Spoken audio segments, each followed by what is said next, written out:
The night was too still. No owl called. No wolf howled. Even the wind seemed to hold its breath. The people of the valley knew what that meant. The spirits were watching. Some said the ancestors stood just beyond the firelight, cloaked in smoke. Others whispered that darker beings stirred ones that should never be named. But the young ones laughed. They wanted power, not patience. They wanted visions, not silence. And so, when the moon rose full and red, they prepared a ceremony the elders had long forbidden. Why was it forbidden? Because some ceremonies call down more than light. Some bring shadows. Some open doors that were never meant to be touched. Imagine sitting by a fire while drums echo like thunder in your chest. The dancers move faster, the chants grow wilder, and your own heartbeat begins to blur with theirs. At first it feels like freedom, then it feels like falling. Then something else begins to answer. That night, the forest itself seemed to lean in, listening. The tall pines swayed, though no wind blew. Coyotes yipped, and then went silent, as if cut short. And when the last chant broke the night, when the final spark burst from the fire, blood touched the ground. Was it sacrifice, accident, or punishment from beyond? The truth is not so simple. Because this story is not just about one night. It is about a people's struggle to survive. The battles they fought with hunger and cold, the wisdom they carved into their lives, and the mistakes that nearly cost them everything. This is the tale of the forbidden ceremony that ended in blood, and, like all such tales, it carries a lesson that still matters today. But first, we must step back, into a world where survival was a prayer, every sunrise a gift, and every shadow a warning. The land was both cruel and beautiful. In the summer, tall grass swayed like an endless sea, dotted with buffalo herds that rumbled across the earth. In the winter, the same plains froze, hard as stone, winds cutting like knives, stripping flesh and spirit alike. Here lived a tribe whose name carried like thunder when spoken. People of the valley, keepers of fire. They were not many, yet their knowledge ran deep. How to skin a deer with bone blades. How to store corn in hidden pits, so winter would not starve them. How to read the sky like a painted scroll. Every fire told a story. Every hunt carried a prayer. To live was to honor the balance between giving and taking, between hunger and plenty, between man and the restless spirits of the land. But balance is fragile, and it was already trembling. Food was growing scarce. The last hunt had returned with little more than rabbits and a thin elk. The elders warned that the buffalo herds had shifted farther west, following rains that never reached the valley. Around the fire, voices rose. Some wanted to move, to chase the herds. Others wanted to hold fast, believing the land would provide if they showed patience. Patience was the way of the ancestors. But the young were restless. They wanted more than survival. They wanted power. They had heard of ceremonies that promised visions, ceremonies said to give hunters sharper eyes, warriors stronger arms, and dreamers the sight of tomorrow. But those ceremonies came with warnings, carved deep into memory. Not all songs are safe to sing. Not all spirits come as friends. One youth in particular, tall elk, listened to the elders with his body still, but his heart beating like a drum. He was strong, quick, and proud. He had already saved lives in the hunt, already led younger boys to victories with sling and bow. But what he wanted was not survival.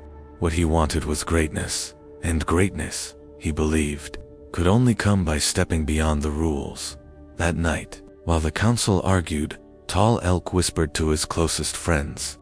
His eyes gleamed with firelight. "We will not wait for death to find us," he said. "We will call power to us. We will make the spirits listen."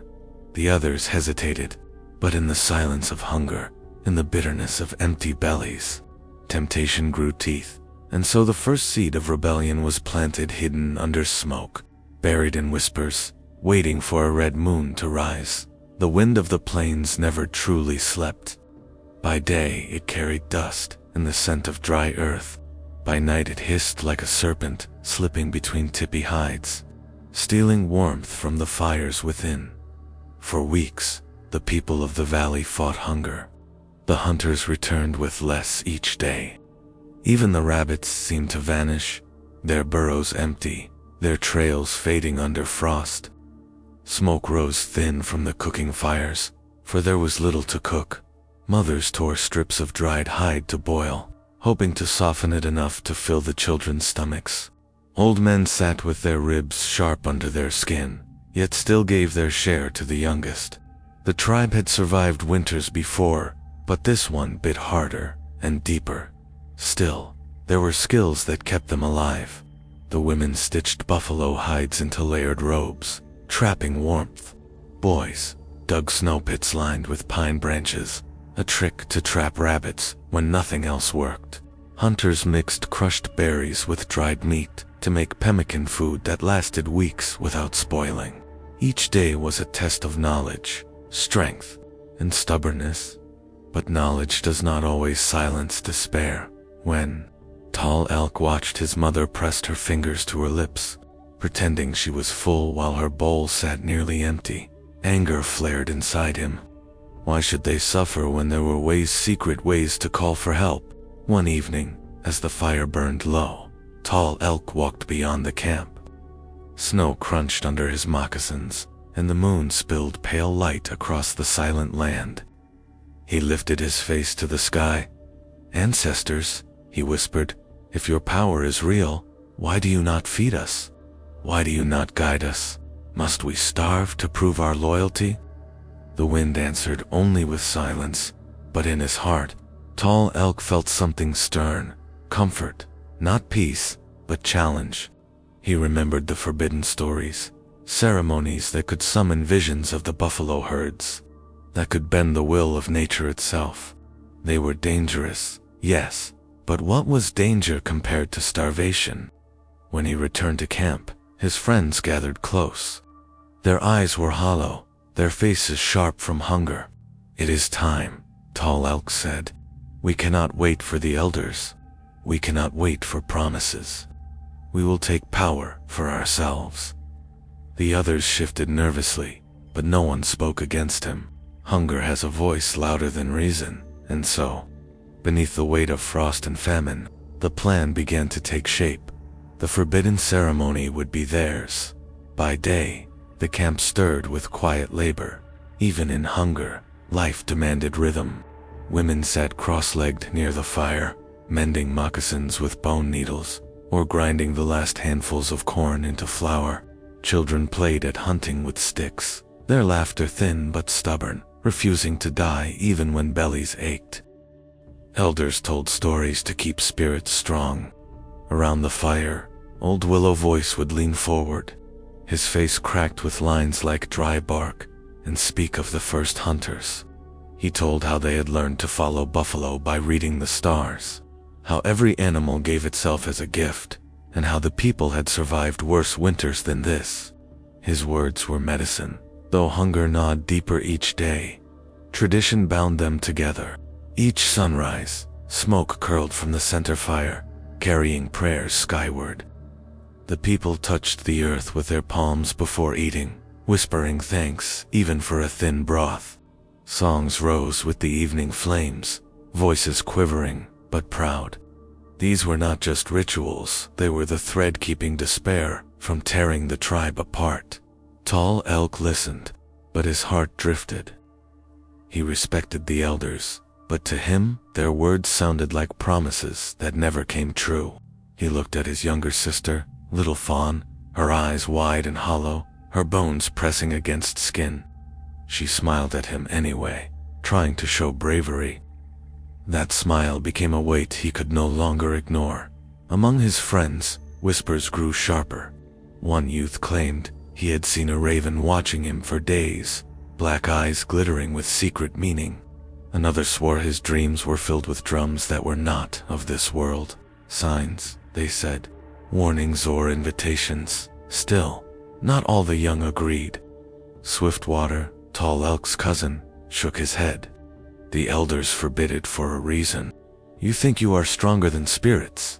You think hunger is worse than what might answer when you call. Tall Elk's jaw tightened.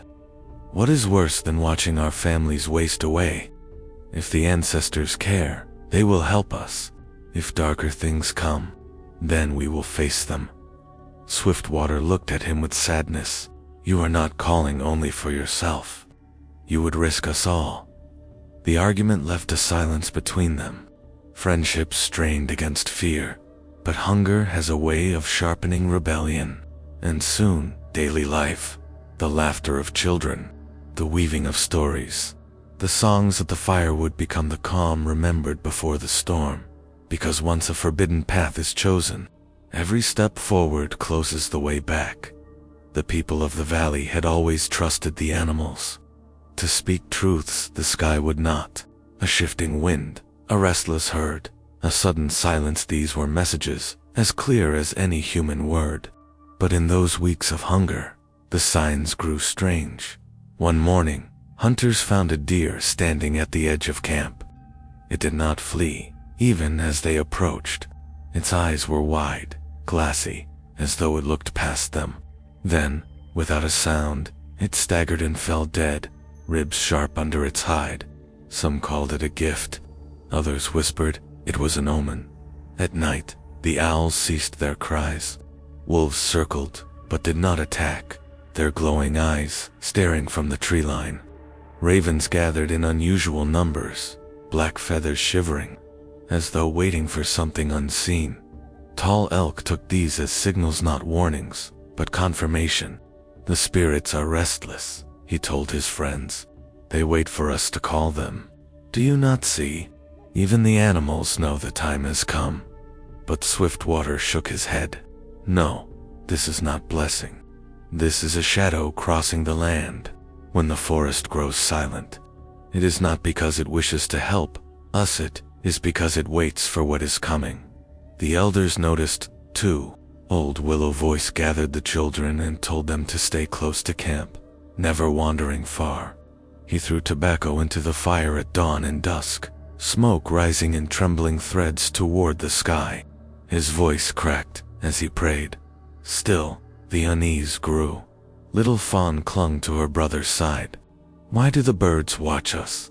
She whispered one evening, pointing to a raven perched high above, unmoving even as smoke from the fire swirled around it. Tall Elk rested a hand on her head. They are messengers. They see what we do not. Do not fear them. Yet deep inside, even he felt a shiver. That night, he dreamed of drums. Not the steady beat of his people's songs, but a slow, heavy pounding that echoed like footsteps. In the dream, he walked through snow that stretched without end. Shadows followed him, tall and twisting, with faces he could not see. When he woke, his chest was damp with sweat, though the air was bitter cold. Dreams spread like sparks through the youth. Each told of strange visions, fire burning without wood, rivers running red, voices whispering their names in the wind.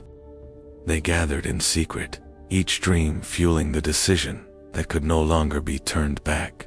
The animals had gone silent. The dreams had begun. The forest itself seemed to lean closer, listening. The time for the forbidden ceremony had come. The elders saw the unease spreading, like cracks in ice. One night, the council gathered, their breath rising in pale clouds as they spoke. The oldest among them warned, the young whisper of ceremonies that must remain buried. If they walk that path, they will not walk alone. Something will follow. But their warnings only fed the fire in Tall Elk's heart. He and his closest friends met in the shadows, away from the central fire. Their voices were low, urgent. The elders are blind, said Red Fox, his jaw clenched with hunger. They cling to old fears while our families waste away. Tall Elk nodded. If they will not guide us, then we guide ourselves. We will sing the songs they fear. We will step where they dare not. Yet not all agreed. Swiftwater, torn between loyalty and dread, confronted him before the others. You risk not only yourself, cousin. You risk every soul in this camp. The spirits do not care for your pride. They demand balance, and you would shatter it. Tall Elk's eyes hardened. Balance is already broken. Children starve while the elders wait for dreams that never come. If the ancestors will not help, then I will call power from wherever it hides. The silence that followed was heavier than stone. Some youths nodded, desperate enough to follow. Others looked away, shame and fear burning their faces. But none spoke against Tall Elk again, not with so many empty stomachs gnawing at their resolve. Word of their defiance soon reached the elders. Willow Voice himself came to Tall Elk, staff in hand, his steps slow but steady. His voice trembled with anger. "You are walking toward ruin," the old man warned. "Do you think you are the first to hunger? Do you think your suffering is greater than those before you?" These songs were forbidden because they cost blood, and once begun, they cannot be undone. Tall Elk stood tall, shoulders squared. "Then let the blood be mine.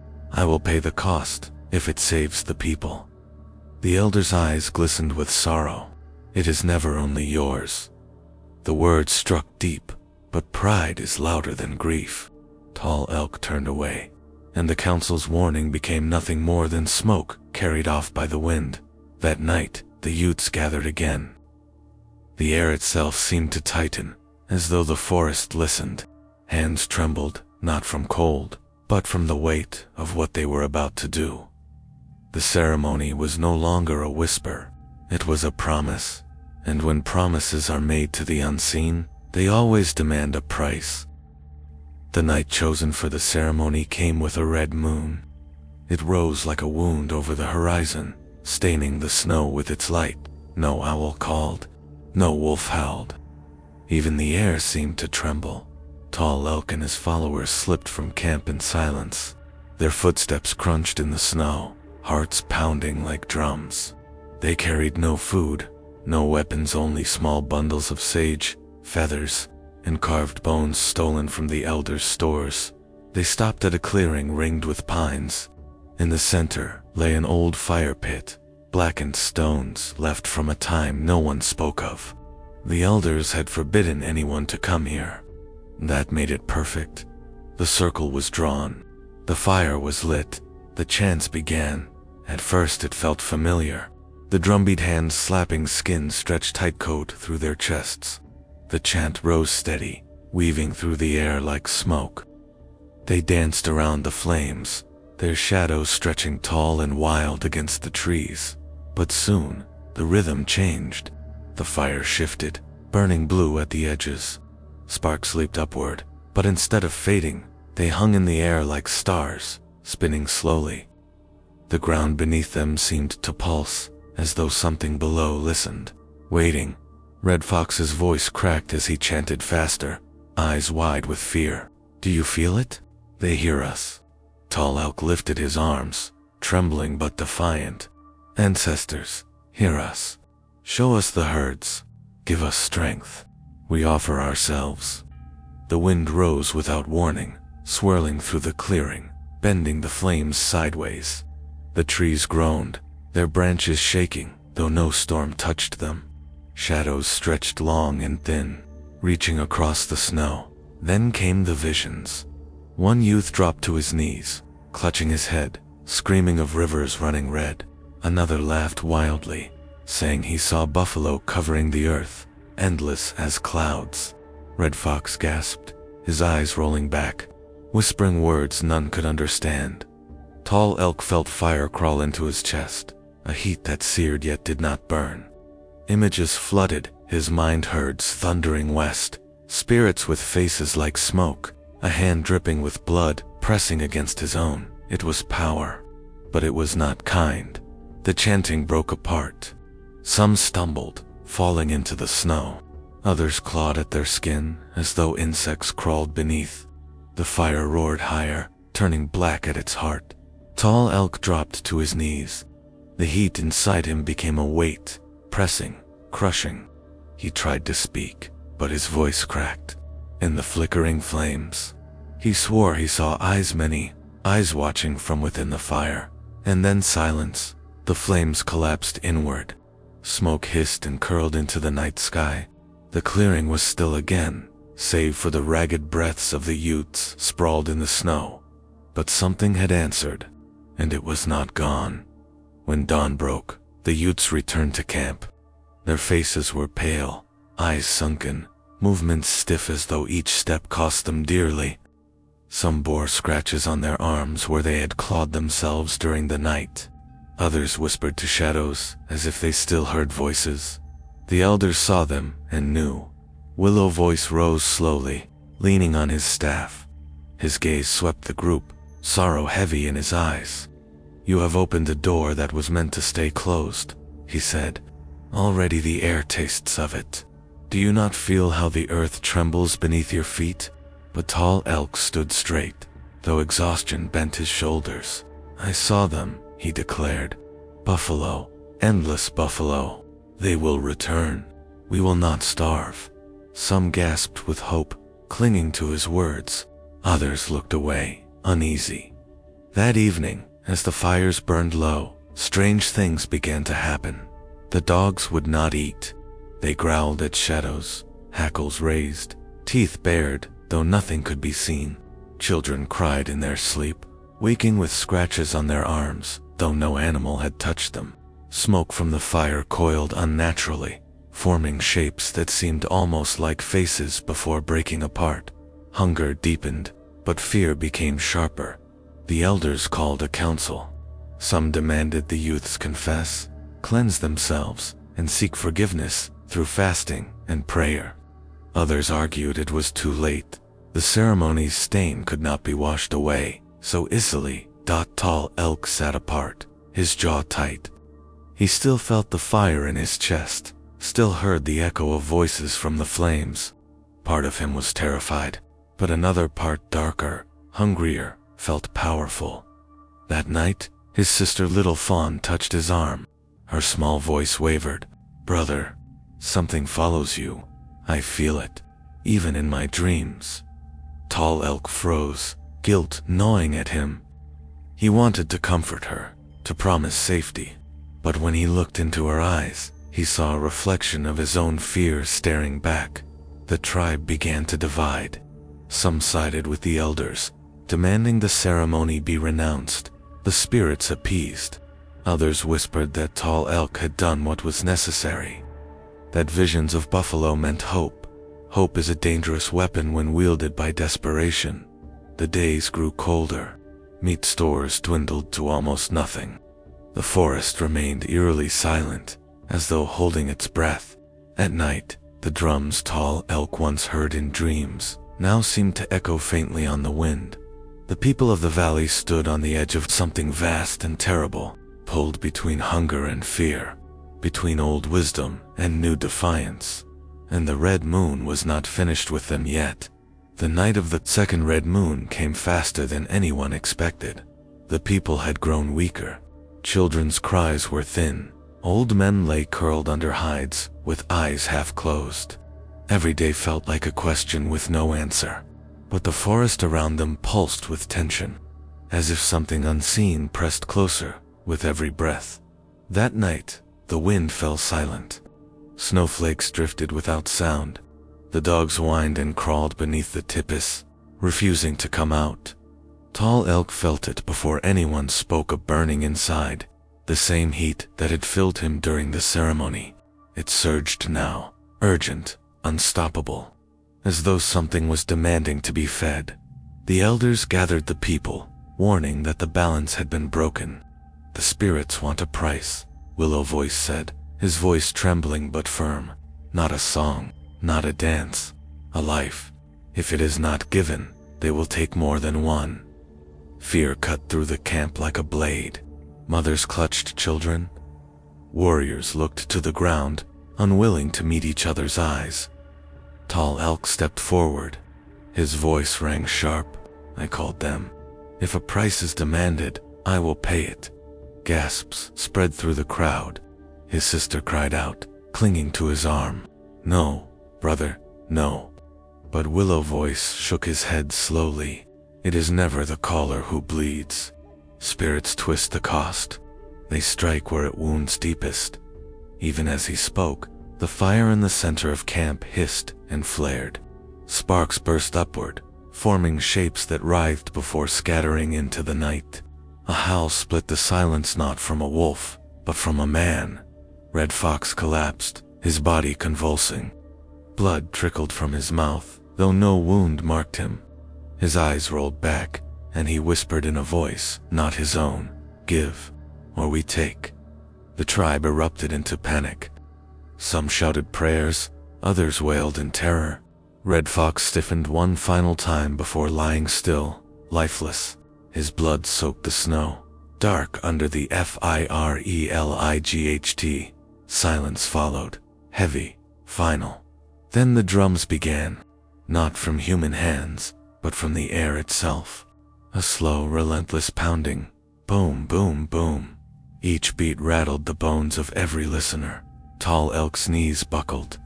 He saw them, the eyes from the fire, dozens, hundreds, watching from beyond. He realized the truth. The forbidden ceremony had not brought ancestors. It had brought something hungrier, something that traded blood for power. The people turned on him. Anger, fear, grief, every face a storm. "You did this?" someone shouted. "You cursed us." Tall Elk's chest ached with guilt. He dropped to his knees, shouting to the sky, "Take me, not them, take me." The fire roared higher, swallowing the wind. Sparks rained like burning snow. For a moment, it seemed the spirits would claim him, but then Little Fawn screamed. The fire shifted, its light bending toward her small frame. The shadows stretched long fingers in her direction. Her body trembled, her face pale, as though unseen hands reached for her. "No." Tall Elk lunged, wrapping his arms around her. "She is innocent. Take me instead." The fire hissed, sparks bursting outward. The drums stopped. The shadows withdrew slowly, unwillingly. Then, with a sound like a sigh, the flames sank low, leaving only a thin coil of smoke. The price had been paid, Red Fox's blood on the snow. But the message was clear. The spirits were not finished. They had tasted, and they would hunger again.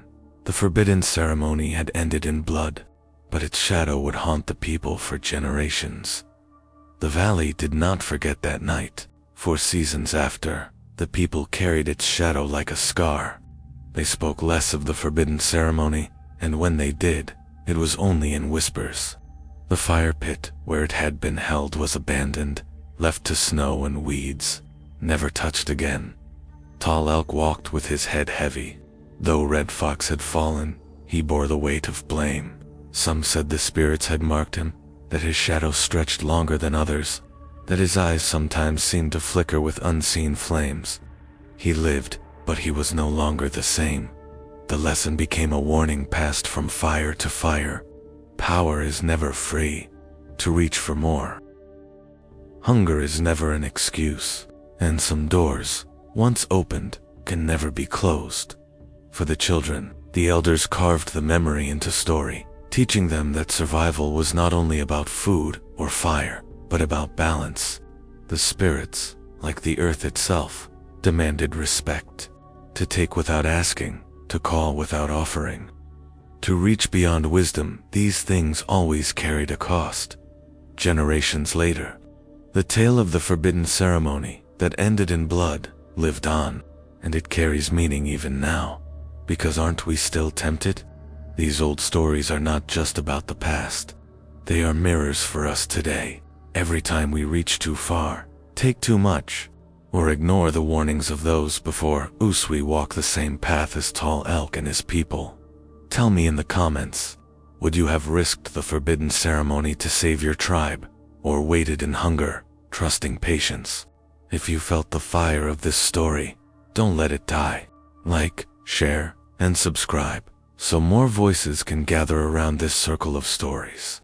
Until next time, walk with balance, and listen when the forest grows silent.